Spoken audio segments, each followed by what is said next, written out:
السلام علیکم دوستو آج ہم آپ کو بتائیں گے کھیلوں کے کچھ عجیب و غریب قوانین کے بارے میں جن کو شاید ہی آپ پہلے جانتے ہوں۔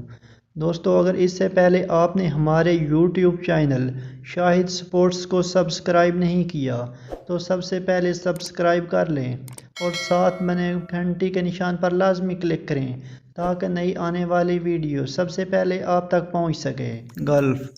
گلف میں اگر آپ اپنے اسکور کارڈ پر دستخط نہیں کرتے تو آپ کو نااہل قرار دے دیا جاتا ہے۔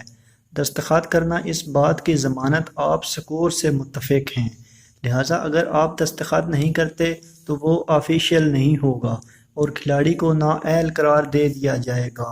ٹینس کے میچ میں اگر آپ پوائنٹ کا آغاز ٹوپی پہن کر کرتے ہیں تو آپ کو اس کا اختتام بھی اسی طرح ٹوپی پہن کر کرنا پڑتا ہے۔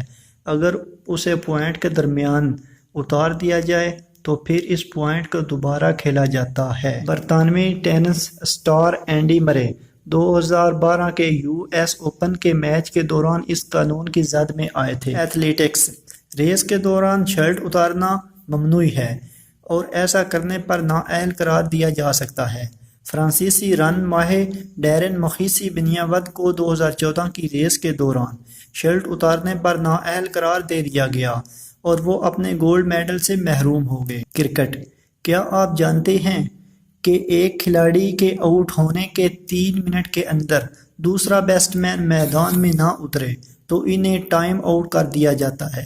تاہم سخت کرکٹ قوانین کے باعث اس طرز کا کوئی واقعہ آج تک علم میں نہیں آیا اور کسی انٹرنیشنل میچ میں ایسا نہیں ہوا۔ شو جمپنگ اس مقابلے میں شرکت کرنے والے گھوڑوں کے لیے ضروری ہے کہ ان کی ٹانگوں پر کٹ یا کٹے ہوئے کا نشان نہ ہو، کیونکہ چند لوگوں کا ماننا ہے کہ اس سے اونچی چھلانگ لگانے کے لیے حوصلہ افزائی ہوتی ہے، لہٰذا یہ قانون بنایا تاکہ شفافیت کو یقینی بنایا جا سکے۔ Water polo Olympic water polo میں کروچ ایریا میں پکڑنا، مارنا یا لاتیں مارنا منع ہے، جبکہ حریف کھلاڑی کے چہرے پر پانی بھی نہیں مارا جا سکتا۔ فارمولا ای ریس کے دوران جس ڈرائیور کا ٹویٹر پر سب سے زیادہ ذکر ہو رہا ہوتا ہے اسے اپنی گاڑی کی الیکٹرک موٹر کے لیے ایک اضافی پاور فراہم کی جاتی ہے۔ شطرنج اگر خاتون کھلاڑی نے نیم عریاں لباس پہن رکھا ہو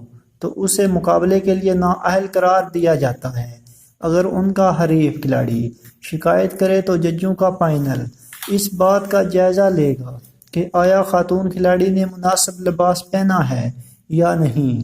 تیر اندازی ہر تیر پر تیر انداز کے نام کے ابتدائی حروف یا پورا نام لکھا ہونا چاہیے، جبکہ ایک تیر چلانے کے لیے 40 سیکنڈ کا وقت ہوتا ہے۔ بیچ والی بال ہر ٹیم کو مختلف رنگ کا لباس پہننا ضروری ہے۔ اگر دونوں ٹیمیں ایک جیسا لباس پہن آئیں تو ایک سکہ اچھال کر ٹاس کیا جاتا ہے، جس کے بعد فیصلہ ہوتا ہے کہ کس ٹیم کو جا کر کپڑے تبدیل کرنے ہیں۔ دوستو اگر آپ کو ویڈیو اچھی لگتی ہے تو کمنٹس باکس میں اپنی رائے کا اظہار لازمی کریں۔